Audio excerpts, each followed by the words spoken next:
আসসালামু আলাইকুম। এইচটিএমএল বাংলা টিউটোরিয়ালে সকলকে স্বাগত জানাচ্ছি, আমি মামুন। ওকে বন্ধুরা, আমরা গত পর্বে হেডলাইন সম্পর্কে জানছি, আজকে আমরা প্যারাগ্রাফ সম্পর্কে জানবো। আমাদের ওয়েব পেজে কীভাবে প্যারাগ্রাফ অ্যাড করতে হয়। তো আমরা নতুন একটা পেজ নেই, ওকে, PARAGRA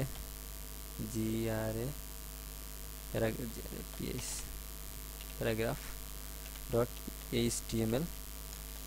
অবশ্যই আমাদের এক্সটেনশনে ভুল করা যাবে না, এক্সটেনশনে যদি ভুল হয় তাহলে সমস্যা হবে। ওকে, আমরা এটাকে নোটপ্যাডে ওপেন করি। ওপেন করে আমরা এখানে প্যারাগ্রাফ লিখব। আমরা ইন্ডেক্স পেজ থেকে আমাদের যে বাই ডিফল্ট কোডগুলো আছে এটা আমরা কপি করে দেই, যেমন এগুলো বারবার লেখা চাইতে এখান থেকে কপি করে পেস্ট করে দিলাম। ওকে, আমরা এখন প্যারাগ্রাফ ব্যবহার করব। এখানে এখানে প্যারাগ্রাফ সাধারণত আমরা প্যারাগ্রাফ জানি, আমরা ছোট সেই ক্লাস 5 থেকে বা অনেক ছোট থেকেই আমরা প্যারাগ্রাফ লিখে আসছি। মাই ফেভারিট গার্ডেন, বিভিন্ন প্যারাগ্রাফ ব্যবহার করছি। প্যারাগ্রাফ হচ্ছে একটা নির্দিষ্ট প্যারা, এবং ছোট ছোট প্যারায় আমাদের অনেক সময় প্যারাগ্রাফ থাকতে পারে। দেখুন আমরা এই পেজটাতে একটু লক্ষ্য করি, এইটা এই যে আমাদের কন্টেন্টগুলো পাচ্ছি, এইটা একটা প্যারাগ্রাফ, এইটা একটা প্যারাগ্রাফ, এইটা একটা প্যারাগ্রাফ। আমরা সর্বপ্রথম একটা হেডলাইন ব্যবহার করছি, অ্যান্ড দেন তারপরে আমরা একটা প্যারাগ্রাফ ব্যবহার করলাম। তো বিভিন্নখানে এরকম প্যারাগ্রাফ থাকতে পারে, আমাদের ওয়েবসাইটে প্যারাগ্রাফ ব্যবহার করতে হবে। তো আমরা এখানে কিছু লিখি। পি ট্যাগ, প্যারাগ্রাফ ব্যবহার করা হয় পি ট্যাগ দিয়ে, স্ল্যাশ পি। এই যে পি ট্যাগ শুরু করলাম, পি ট্যাগ শেষ করলাম, পি এর মাঝে যা লিখবো তা প্যারাগ্রাফ হিসেবে থাকবে। তো আমরা লিখি দিস ইজ প্যারা, GRAPH, প্যারা, GRAPHS, প্যারাগ্রাফ। তো এভাবে আমরা প্যারাগ্রাফ ব্যবহার করতে পারি। তো এটাকে যদি এখন আমরা যাই, এই পেজটাকে ওপেন করি, জাস্ট প্যারাগ্রাফ। ওকে, দেখুন দিস ইজ প্যারাগ্রাফস দেখাচ্ছে। তো এটা ছোট হয়ে গেছে, সেজন্য আমরা বুঝতেছি না, তো একটু বড় করে দিই, কপি পেস্ট করে দিই এটাকেই।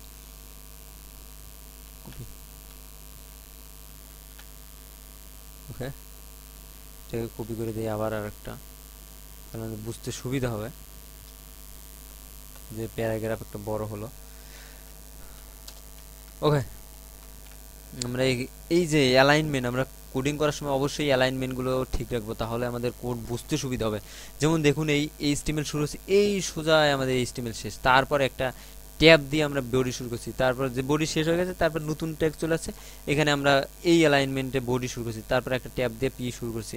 তো এখন আমরা যদি যাই, এখানে রিলোড দেই, দেখুন আমাদের একটা প্যারাগ্রাফ শো করছে। তো আমরা এইভাবে কয়েকটি প্যারাগ্রাফ নেই, 2-3টা নেই, এটা কপি পেস্ট করি। ওকে, আমরা 4টা নিলাম। তো এখন দেখি, আমরা রিলোড দেই, দেখি 4টা প্যারাগ্রাফ শো করছে, দিস ইজ প্যারাগ্রাফ। কন্টেন্টগুলো আসলে কেমন দেখাচ্ছে সেটা ফ্যাক্ট না, তো আমরা এই চাইলে এখান থেকে এখান থেকে কন্টেন্টগুলো দিতে পারি। এই কন্টেন্টগুলো দিলাম।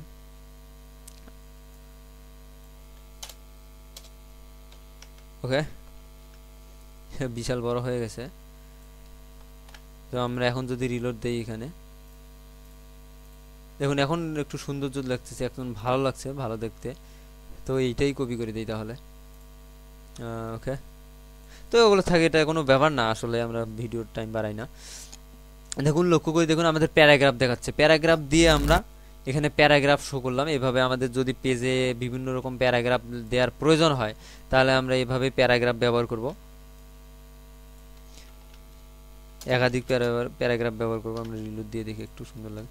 ওকে, আমরা 4টা প্যারাগ্রাফ ব্যবহার করলাম। তো এখন দেখি, একটু লক্ষ্য করুন, আমাদের প্যারাগ্রাফের আসলে শেষের দিকে একটু যদি কমাই দেই, একটু কমাই দিই, তাহলে বুঝতে সুবিধা হবে যে অ্যালাইনমেন্টটা বোঝার জন্য আমরা এটা করছি আসলে। দেখি আমরা এখন রিলোড দিই, এগুলো সবগুলোই কিন্তু আমাদের left side bar left alignment হচ্ছে। আমরা যদি চাই একটাকে অ্যালাইনমেন্ট রাইট অ্যালাইনমেন্ট করবো, তো দেখুন আমরা প্রথমটাতে লেফট থাকলো, ALIGN, align left, LEFT, left by default লেফটেই থাকে। আমাদের লেফট দিলেও হয়, না দিলেও হয়। যদি বাই কোনো কিছু না ব্যবহার করি তাহলে লেফট থাকবে, তো আমরা রাইট দিই পরেরটা, জাস্ট রাইট।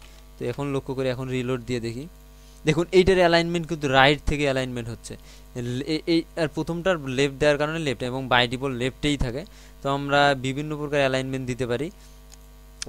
সেন্টার দেবো, একটা জাস্টিফাই, CENTER, সেন্টার। ওকে, দেখি রিলোড দেই। দেখুন এইটাই অ্যালাইনমেন্ট, কিন্তু আমাদের সেন্টারে অ্যালাইনমেন্ট হচ্ছে।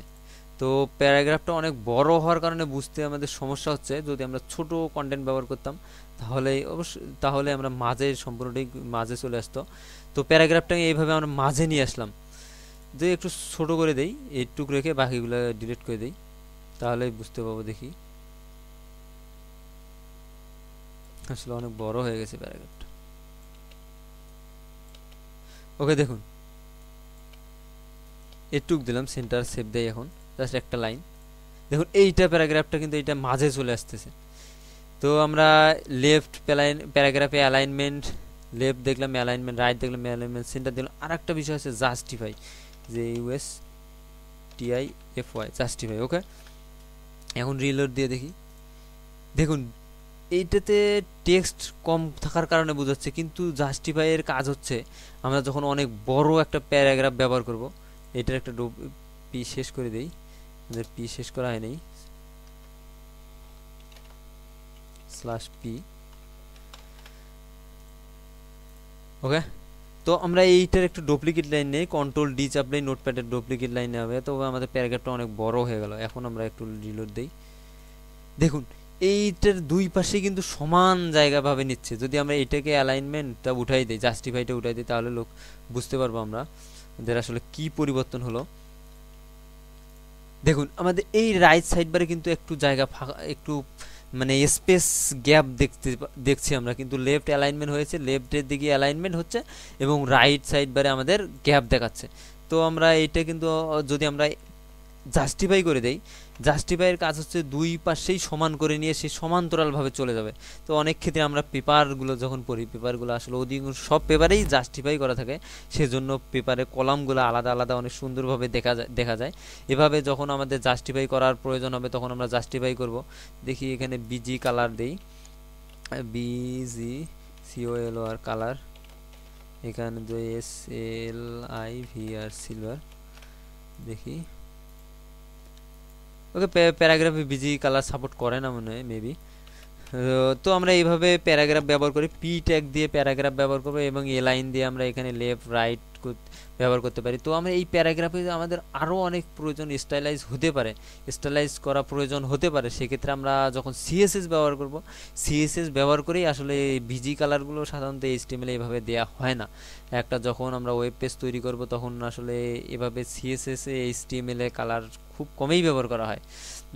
আমরা ফন্ট কালার দিয়ে ফন্ট কালার চেঞ্জ করতে পারি, এগুলো পরবর্তীতে আলোচনা করব। এগুলো কালারিং সাধারণত HTML CSS দিয়েই করানো হয়, CSS দিয়ে অনেক সুন্দরভাবে উপস্থাপন করা যায়। তো আমাদের CSS পর্বে সেগুলো আলোচনা করব, জাস্ট এইটাতে আমরা এই HTML এর বেসিক কাজগুলোই আলোচনা করব। তো আমাদের এই হচ্ছে প্যারাগ্রাফ, আমরা পি ট্যাগ ব্যবহার করে প্যারাগ্রাফ তৈরি করবো, এবং এর মাঝে অ্যালাইনমেন্ট। এগুলো আসলে আমরা অ্যালাইনমেন্ট এখানে লেফট রাইট জাস্টিফাই করছি, এগুলোও করব না। যখন আমরা প্রজেক্ট করব তখন এখানে জাস্ট একটা ক্লাস ব্যবহার করে CSS দিয়ে আমরা এটাকে অ্যালাইনমেন্ট করব, এর কালার, পেডিং, মার্জিন, অনেক কিছু করব। তো আপনারা এইভাবে প্যারাগ্রাফটা প্র্যাকটিস করুন। তো আজ এ পর্যন্তই। সকলে ভালো থাকুন, সুস্থ থাকুন, আল্লাহ হাফেজ। ধন্যবাদ সবাইকে।